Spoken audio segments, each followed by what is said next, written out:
Hey Pink Posse, make sure you're tapping into Pink Sunday Radio every Sunday at 3 p.m. Eastern live on Facebook, Twitter, YouTube, and Twitch. Follow us on all of our platforms so you never miss an episode. It's Tia. It's been a Mississippi minute, but we bite, baby. What's up, Pink Posse? It's your girl, Ja. And yep, we back at it like a crack addict. It's your girl, Jiggy, a.k.a. Tanika. Listen, pull up on us. It's time to cut up, because we back. What's up, Pink Posse? It's your girl, Kogi, and we're back. Pink Sunday Radio.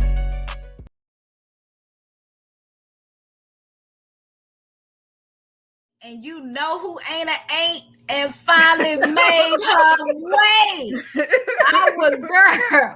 Our girl, Miss Danie B. Hey, girl. Hey, girl. Hey, my honey. How you doing? Been great. How are y'all doing today? We're so good, my dear. So happy to have you. We just been having a good old time going through this episode, child. This mess of an episode. So tell the audience about yourself, because when I read up on you, Miss Thing, I had no idea that it was the pandemic that you started doing your nail art. You have to start there, Missy. Tell us. Well, I have been working in television and film as a makeup artist for, I don't know, maybe like 10 years now. My great-grandmother was a nail tech in her like kind of extra job, pastime kind of life. And so I've always been exposed to nails, but because I chose makeup artistry as my career, I never really had time to like focus on nails and learn it or do any of those things. And so the pandemic happened and I needed something to do. And so I started, doing a little bit of experimenting, and I found some like online certification courses that I could take and, classes and different stuff like that. And I just kind of locked myself in my room. I was going through a really bad breakup at the time. And so I just kind of had locked myself in the second bedroom and focused on me and what I was trying to do. And by the end of 2020, I had booked They Clone Tyrone. That was my first show doing Are you serious? Oh, so we're going to see your work in July. All right. Oh my God, that's awesome. And so in television and film, the nails are the responsibility of the makeup department. So it wasn't a really big departure from what's already my department. And in the pandemic, things were still shooting, but they didn't want talent to go to the nail shop because they just, it was like too unsafe. Yeah. It was just a really weird time. So after I finished kind of getting my first certification, I was just doing like kind of gel manicures, maintaining talent that was still working. And then I booked They Clone Tyrone because one of my really good friends and mentors, Jeremy Dale, was the department head for that. And also Jay Donnell, who was our department head for PValley, also was the working on They Clone Tyrone as well. So we all have known each other for a really long time and did and, work with each other and lean on each other when we need to. So. So when you're introducing yourself, what is your elevator pitch? What do you tell people you do and who you are? I just tell them that I'm a makeup and nail artist, that I work in television and film. That's it. I don't really... Okay. That's it. That's it. But like, what do I do for work? Then that's what I'm going to say.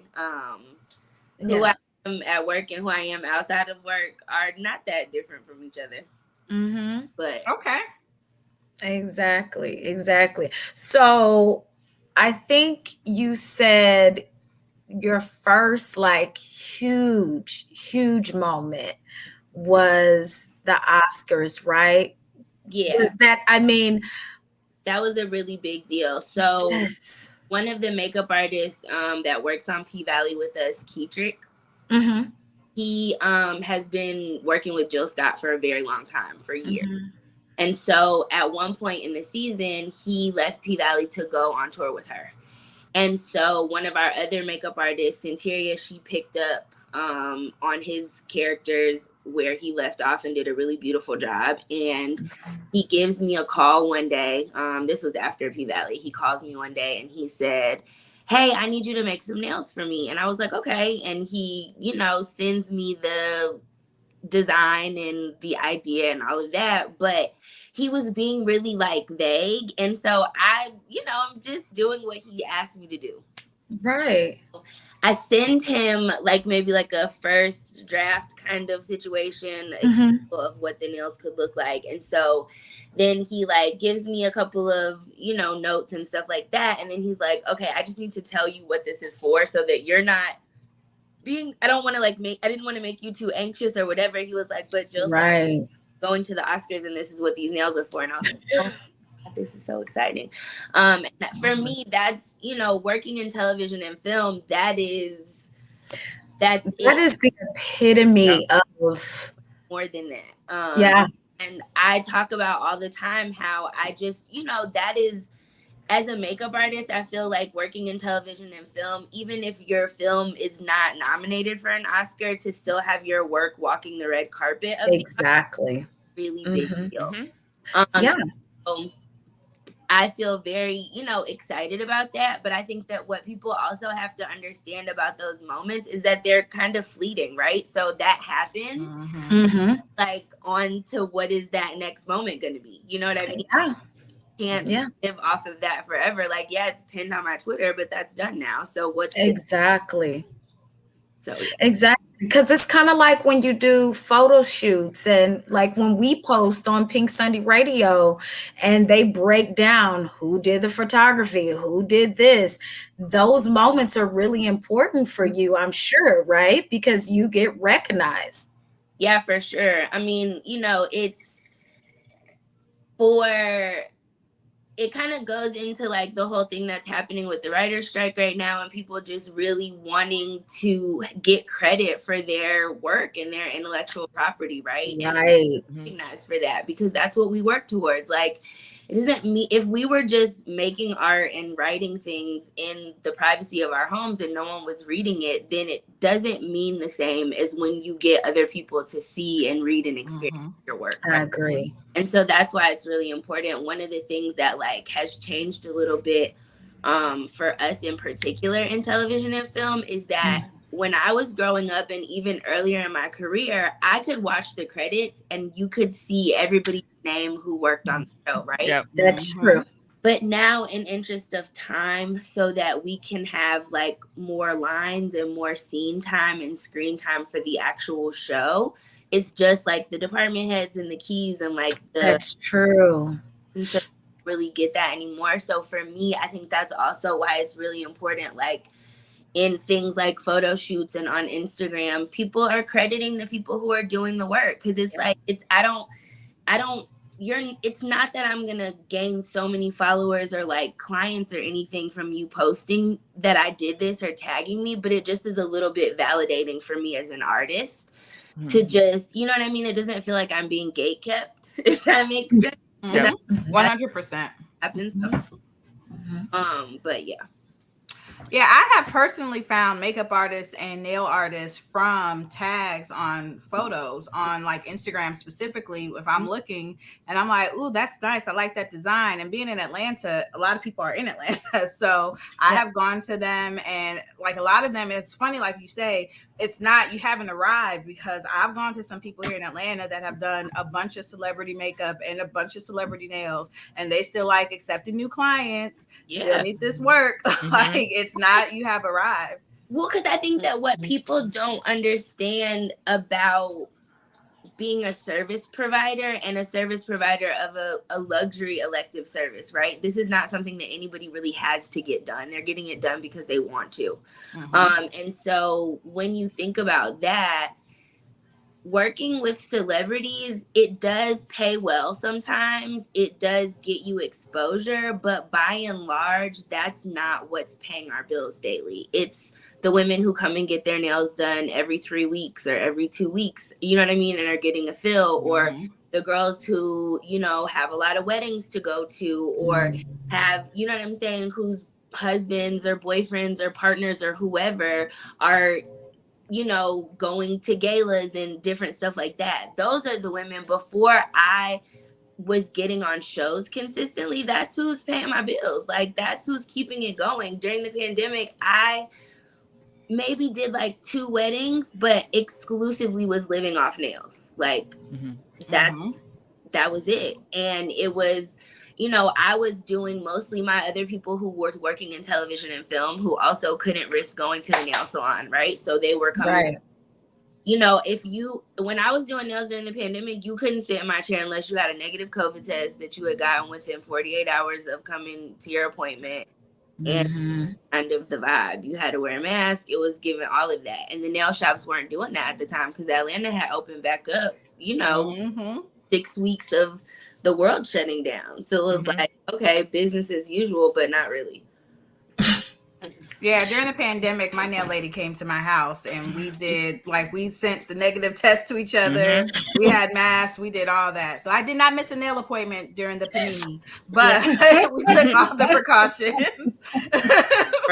Not I did not miss a nail appointment.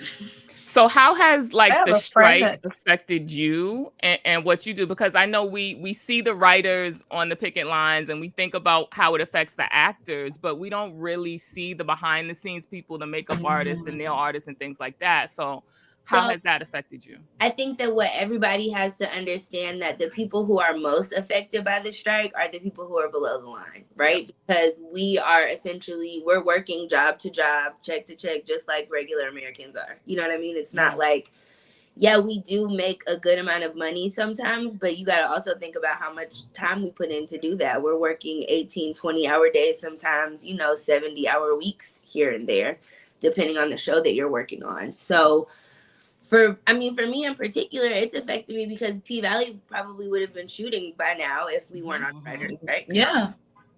So that was a really big deal because I decided to go to Europe for 3 months thinking that I was going to come back. Okay. That didn't happen. I am working a show doing props right now. That's how the writer. Are you? Yeah.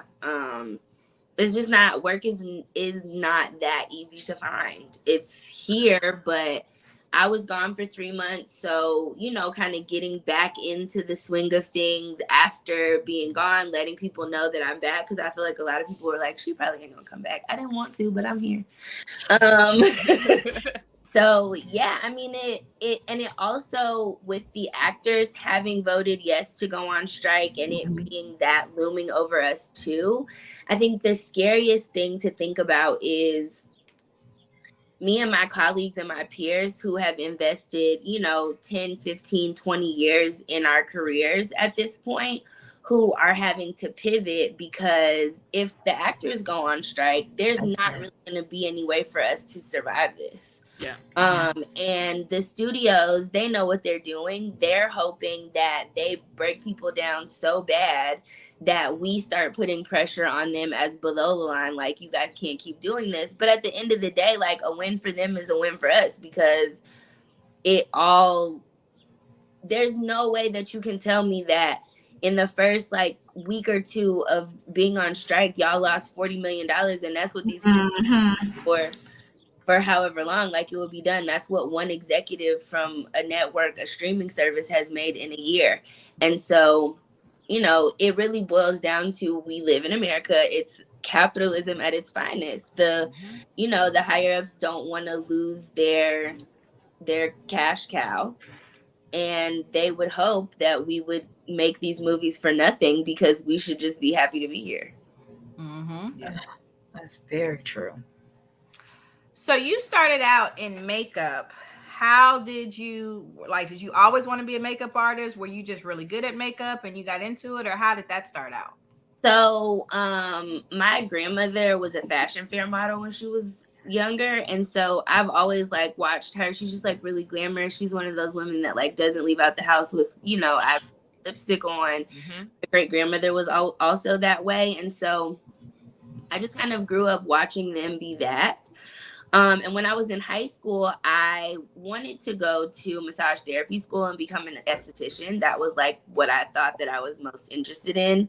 But my grandmother said no, that I needed to just go to regular college because nobody in our family had ever not done that. So okay. it was like, okay, I went to Savannah State. I stayed there for a year.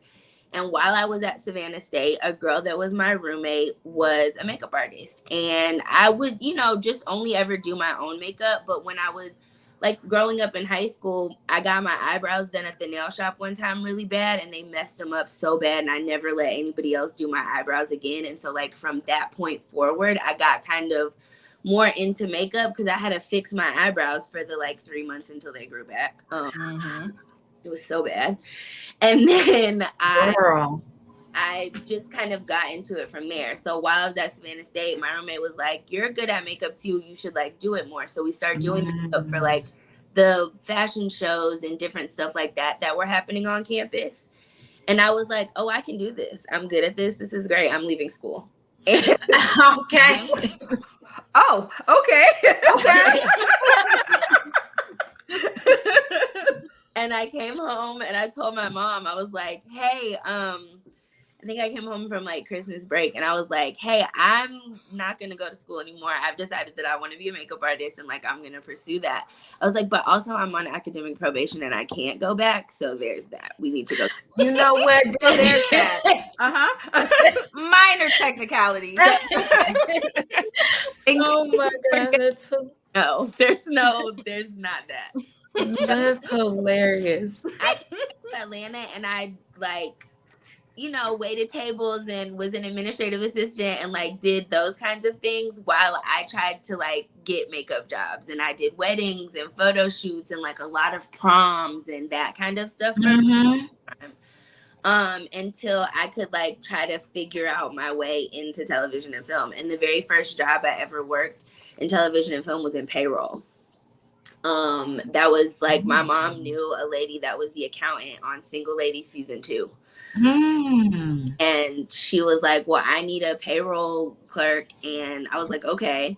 And so I started doing payroll for her and I started looking at makeup artist checks and I was like, oh yeah, this is absolutely not you. Yeah, for sure. This is I don't want to do weddings anymore. Like, yeah, no, I'm not interested in that. But I also knew that like when I was deciding what kind of makeup artist I wanted to be, when I saw the makeup that was on the front of magazine covers and on red carpets, that was the aesthetic that appealed most to me, right? And so it, a no makeup look, very skin forward aesthetic that I went to, which ended up working out so perfectly because we get to do the juiciest, most wonderful skin on PValley because everybody's hot and sweaty in Chucalissa, so it's great. Okay. Perpetual summer. It's pretty nice. Perpetual summer. That's the perfect description because everybody be sweaty. Everybody. You know what? Now see, I didn't even go all the way in. All I said was everybody. I didn't name no names. Girl, Danie, let me tell you something. Now, see, I don't know how often you watch or listen to this here, but one thing about Tia and Tanika, they are gonna shade, okay, with the sweat. I didn't name no names. I ain't said nothing. But I've been quiet. But tell me, what is happening with the sweat? Is it too much sweat? Is it not enough sweat? There's one particular character that may have a nickname of Musty because he, she, or they are usually pretty sweaty. I'll tell you that shooting, we shot P-Valley we started shooting in June of 2021. So it was hot as hell. And sometimes the sweat was fake, but a lot of times the sweat was real. You know what? Just stop. We you will guys tag right you when here. we get off. Like we'll I just tag you in can't. a few of the posts. Where's the murder mafia in the comments? Because Danie said nobody said nothing about murder. We said murder. Look at you. Look at you. Ain't nobody even saying we all know what we're talking about. Right quick. Danie said the sweat was fake, so that's what we going with. Anyway, she said sometimes the sweat was so look, we gonna take a little pause right. Fake.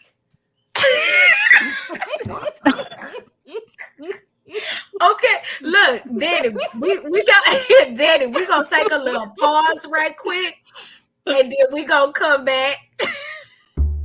Hey, Friendly, if you're listening to this on a podcast platform, do us a favor and leave us a review. It really helps people find the show.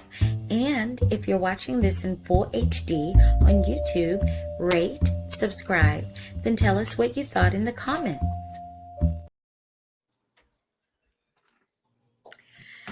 Okay, so hope y'all like our little promo. Y'all make sure y'all doing what it says, okay? Rate, review, like, subscribe, and all that good stuff. Now, Danie, my question to you, because I want to get into PValley. Okay. Now, like, do they come to you sketches of like what they want the looks to be, like roulette? Are they like, okay, this is what we're thinking, this is the sketch? In our trailer, we have these like vision board kind of things for every character that one of the producers and writers, Ian Olympio, put together. Mm-hmm. So that was like kind of our reference point for each character's vibe. So our Jay Donnell, our department head, will work very closely with Katori, who, I mean, her imagination is so vivid and she's so specific, and will put very detailed notes within the script so that I mean, there's the one episode, the mask off episode, she specifically wanted all of the girls to have glitter on their lips. Like she said, their lips needed to sparkle because when they took their masks off, like it needed to be that. So Jay was like, okay, all the lips will be sparkly, everybody will have a different color, glitter lip that will match what they're on. Jay would come in and she would say, okay, Danie, this is the picture of either a nail design that they had thought of, or they would show me Uncle Clifford's costume, and then I would go and have a conversation with Nico about what he thought he wanted to see for the nails, what kind of shade, what kind of things like that. And in our culture, we like to match things, right? So your hair is going to match your nails, is going to match your outfit, is going to match your shoes, is all of those things. It's a color story. Mm-hmm. And each episode kind of has its own color story and vibe, and each character has their own color story and vibe. And so you kind of just work within that to make that go. And I would work really closely with Nico to figure out exactly the kinds of things that, he felt like should go on Uncle Clifford's nails and those kind of things like that. I love that. So yeah, it was, I mean, when you have somebody who gives you as much detail as Katori does, I think one of the things that blew my mind the most about working on PValley is, working in television and film, you don't really get to take it there all the time because everybody needs to look pretty realistic. But on PValley, we would take it to the place that we thought was there, and Katori would be like, well, what about a little more? Okay. Right. More.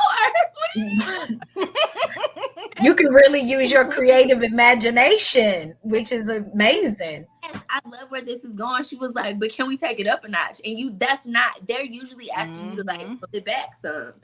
And so that was really like inspiring and makes you really feel good as an artist that you can like really push yourself and kind of take it there. And Jay Donnell, our department head, was just really incredible because she's a wonderful artist. But she also does such a great job of knowing what we can offer as artists, even if we don't always know. And so I think one of the most difficult tasks that I was given on PValley was I had to create these Megan Thee Stallion inspired anime nails for when she was in the studio with DJ Never Scared. DJ I remember those nails. And so Jay sends me these pictures, and they're portraits essentially of these anime people, and I was like,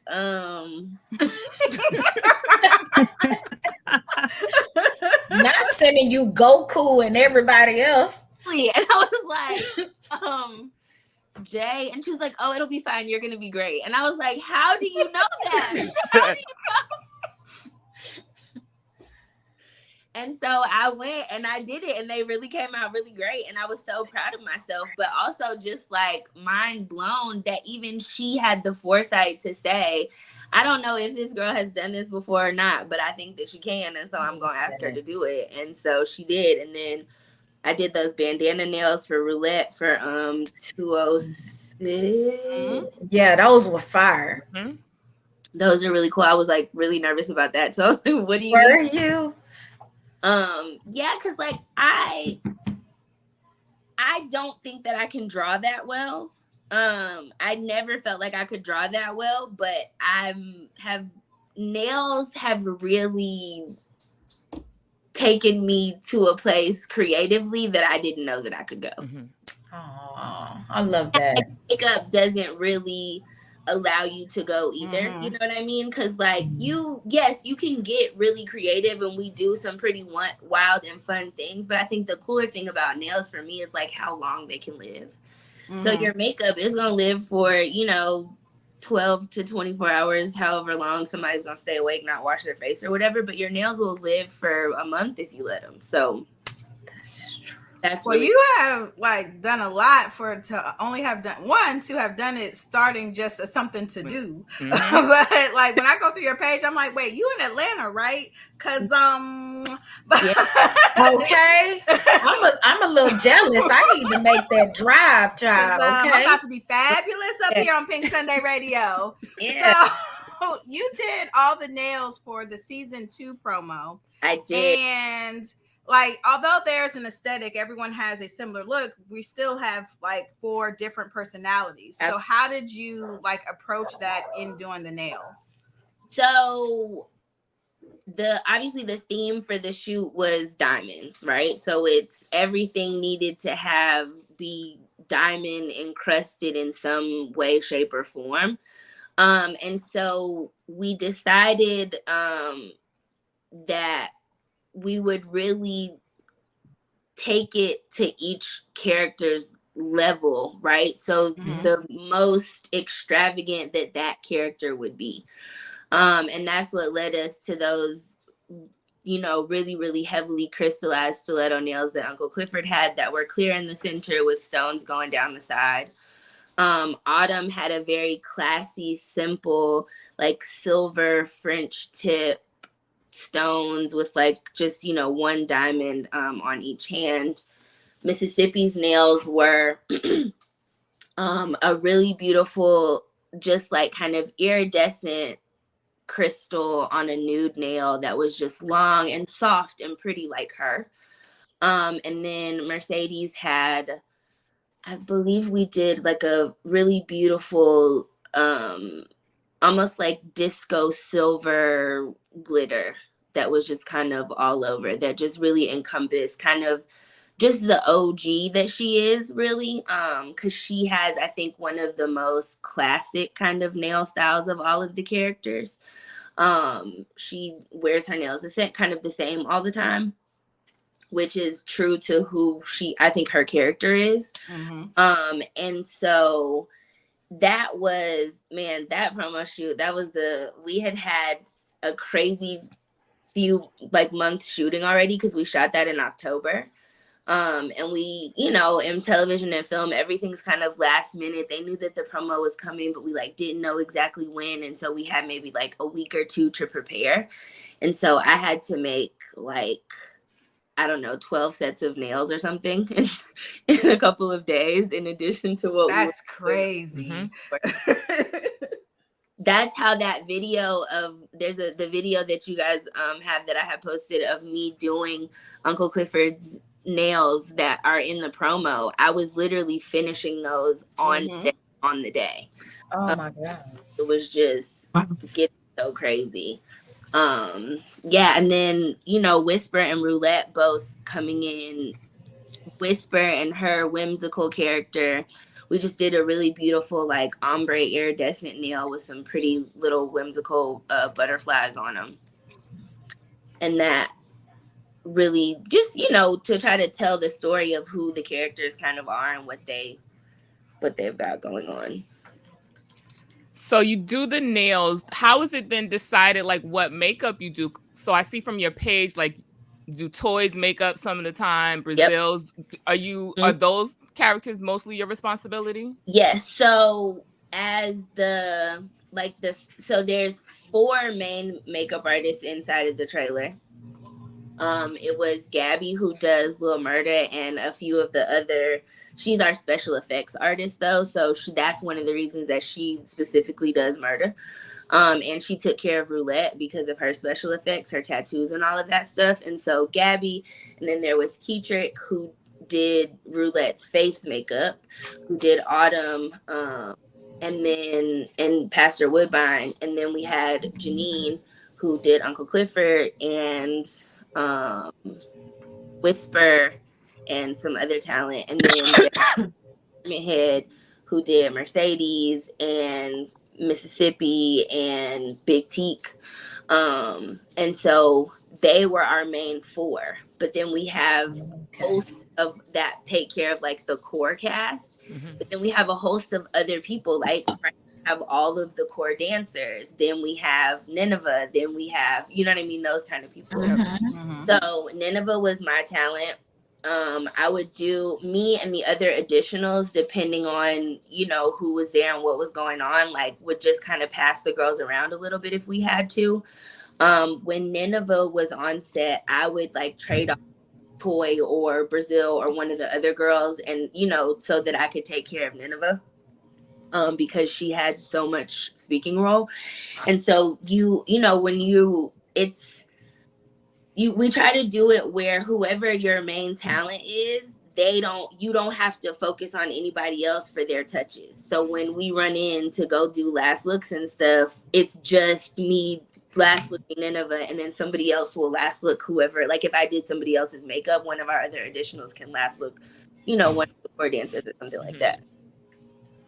So what's your favorite nail or makeup look or actually probably one of each that you've done on the show? Because you've done a lot of both on the show. Okay. So favorite makeup look that I've done on the show is going to be, it's a hard one. It's 2 looks that I'm in between.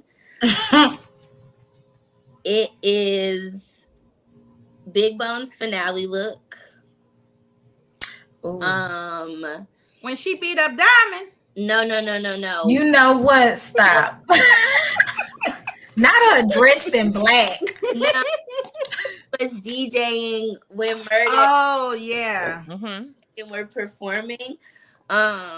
Yeah, so that was one of my favorite looks. And it was one of my favorite looks because I didn't realize when we first did that look how we were just so busy and swamped that I wasn't reading through the entire script. Also because I love the show so much, I want still an element of surprise. So I'm not involved in every single scene that's shot. So I didn't know the whole storyline completely. I was trying to keep myself in the dark a little bit so I could be just as excited as y'all when I watched. But I didn't realize that 209 and 210 were going to be a continuation and that we were going to have to redo that look as many times as we did. And I had done a rhinestone eyeliner on Big Bone. Rhinestone eyeliner. So you had to take all that glue and stuff off immediately? About taking it off. It was about having to put that look on her 7 or 8 times. Oh my God. No, ma'am. That look, I just was like, oh yeah. I looked at her costume. I was like, oh yeah, she's gonna be DJing the biggest night at the Pink. She's got a really exciting look, and I was like, oh, what the hell were you thinking about? It ended up working out fine, but yeah, it was hilarious. And then my other favorite look is when Nineveh has on that lime green braided wig, and she yeah, cut crease. That was gorgeous. That's definitely one of my other favorite looks. That's gorgeous.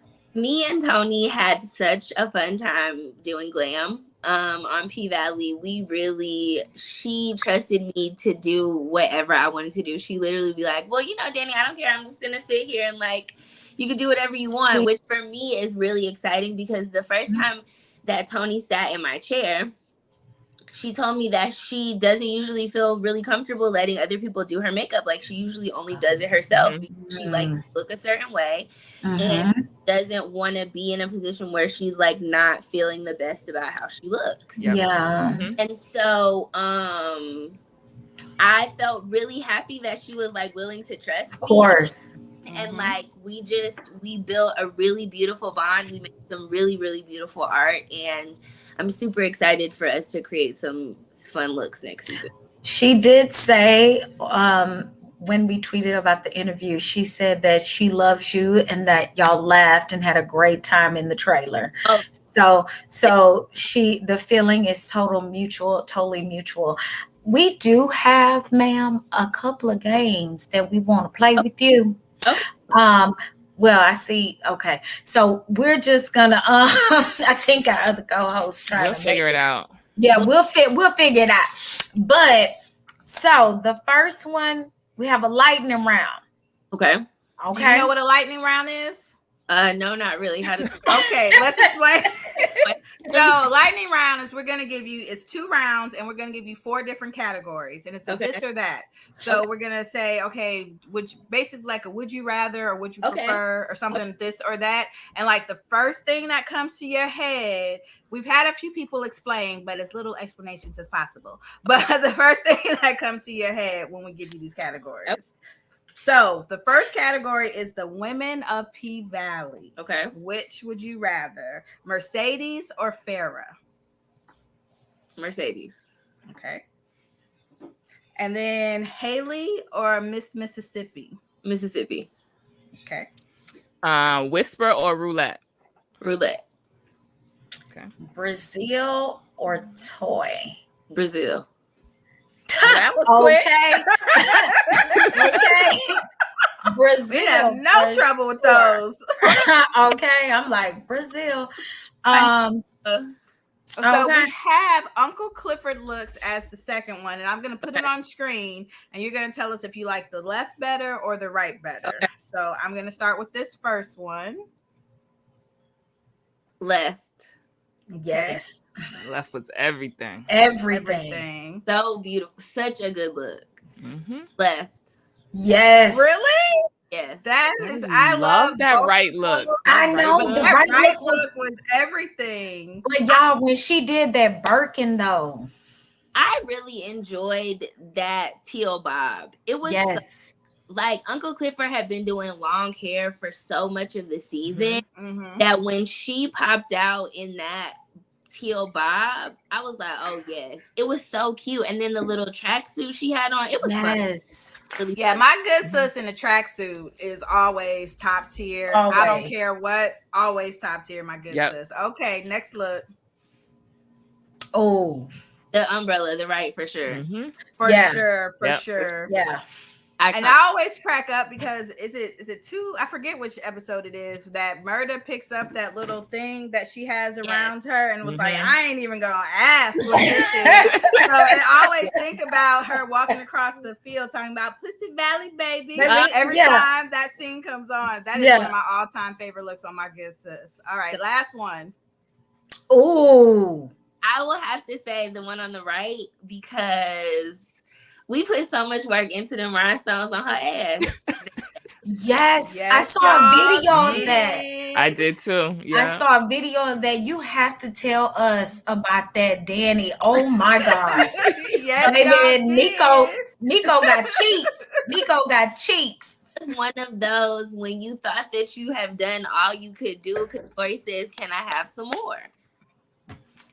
So I'm an artist, right? And I do a lot of things. So I have a Cricut machine and I can do, make stuff with the Cricut. So Jay calls me and she's like, hey, can you come over to the trailer? I need you to have a meeting with Janine and Nico about this performance look. And so I'm like, okay. And she's like, we need you to make some decals on the Cricut. And I'm like, oh, okay. So I go over there and they show me this logo. And they're like, can you make this decal because we want to incorporate it in the makeup in some way? So I'm like, okay. So I go home, I make the decals, I come back, I make them in a bunch of different sizes.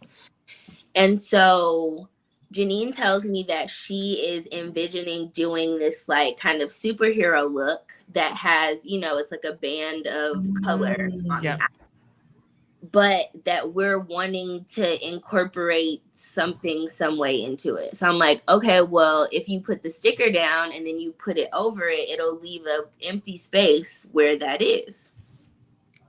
So we do that. And so then I'm like, well, let's put some rhinestones in the empty space.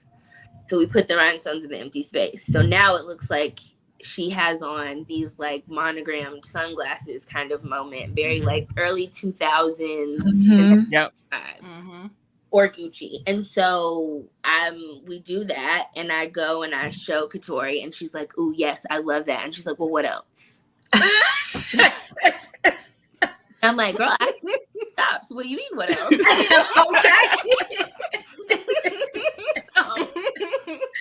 I go back and I'm like, okay. But then I have some bigger decals. And so Nico's sitting in the chair. And so I say, can I see the costume again? And so he scrolls through the pictures. And then there's the picture of the back of him with his ass out. And I said, well, why don't we put them on your butt in rhinestones? And so he was like, okay. And then we tell Katori that that's what we're going to do. And she's like, hell yeah, that's it. I'm like, okay, there we go. There we go. Okay, so the first day, we're doing everything we do. And so Janine does his full makeup. And then I come in, and now that it's Uncle Clifford sitting in front of me, now I'm adding the rhinestones. And so then after I add the rhinestones on the face, then we get to the point where it's time to add the rhinestones on the cheeks. So me and Janine are double teaming, and we're doing it both at the same time. We get it done. But what we're not thinking about or considering, as we usually are like caught up in the moment of happening, that we're going to have to do this a few more times. Going to be a dance double at some point. That's all I have to get this done. Yep. And so then Janine's going to be on her own laying rhinestones while I'm doing the double.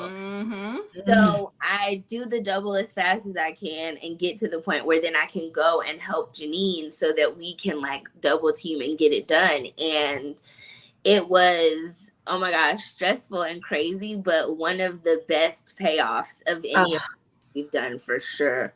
That was a magical scene. So beautiful. It looks so good. Nico is just so gracious and wonderful and kind. Like, he just does such a really good job of like checking up on us on set to make sure you're doing okay. I love that. How are you holding up? Like, he knows that we've been there since 3:00 in the morning and like we're tired, and you know what I mean? I love that. And so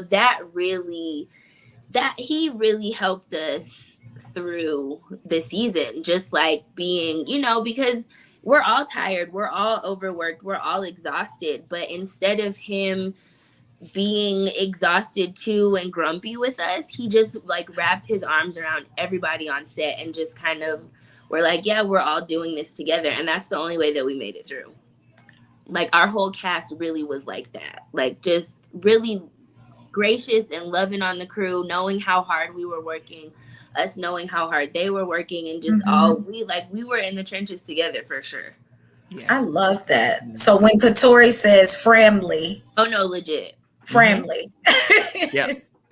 I've never been in like a sorority or online or anything, but I definitely can like understand how going through those crazy things like makes people closer and feel like family, because we spent more time together on PValley with, you know, our coworkers and castmates than we did with our regular family. And, you know, you're spending 16, 18 hours a day with people, you get really close with them, and they get to the way they can tell when you're feeling bad and when we're all bad. You know what I mean? Yeah. We're leaning together. And so I agree with that. That was really good. And, you know, it also does feel really good for the creator of your show, who's also your showrunner, to be as pregnant as she was. And oh my God, I know. Trenches with us. Like, you know, on a day when you're tired and don't feel like you can keep your eyes open, and then you see her like hop on set, full belly, smile on her face, like, and you're like, damn, okay, well, all the excuses go out the window. Yeah. Keep making this show because she's like, what? Yeah, that. Yeah. I agree. So is PValley of all of the television and film you've done, is PValley your favorite set, or the set that you felt okay? I'm gonna say that PValley is my favorite set because I remember the first time I heard of PValley. I was in Savannah working on a Hallmark movie. And the girl who was one of our ADs was like, we're standing in the parking lot, and she's like, I just got the craziest call. She was like, about doing a show called Pussy Valley. She was like, they're going to call it PValley. She was like, but what the hell kind of name is that? And I was like, I don't know, but I'm interested. My gay ass. So, no. Pussy, I'm in. Okay. Pussy. I said, put me on. What? She was like, and I was like, that sounds really interesting. And she was like, well, I'm going to read the script next week and we'll see. I'm like, okay. Fast forward to, I don't know, a year later. And now it's, you like hear about it in production that it's happening. And then the pandemic happens. And so then it starts the promo and we hear that it's coming. And from the very first episode, I was like, I have to work on that show.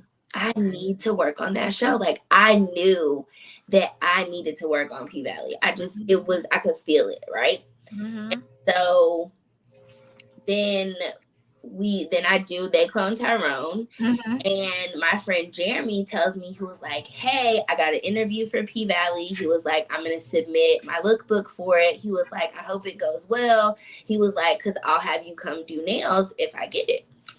I'm like, okay, great. That's going to be wonderful. Well, then John Boyega asked him to be his personal. And he's like, I'm going to go be John's personal. Jay Donnell's going to interview for it. And I'm like, okay, fine. So Jay interviews for it. She gets it. But because of the sheer magnitude of what the makeup is on PValley, she had to start with the nail artist who did season 1 because she like understood how everything went. Right. But literally after like 2 weeks into working on PValley, I think one of the artists had like maybe a wedding or vacation or something that was already planned before we did PValley, and I went and filled in for him. And when I was there, she was like, we really need an extra makeup artist to be on regularly. She was like, but I don't know if they'll approve it yet, so we're just gonna see how it goes. I'll just keep having you on as many days as we can. She was like, because me just even putting people's press-ons on the day was helping them out so much. It was like an extra. I'm sure. And so then I don't know if like a scene got changed around or a costume got changed around or something, and she needed me to make some nails for Mississippi like on the day at work. It was for episode 203. The episode Dirty Dozen.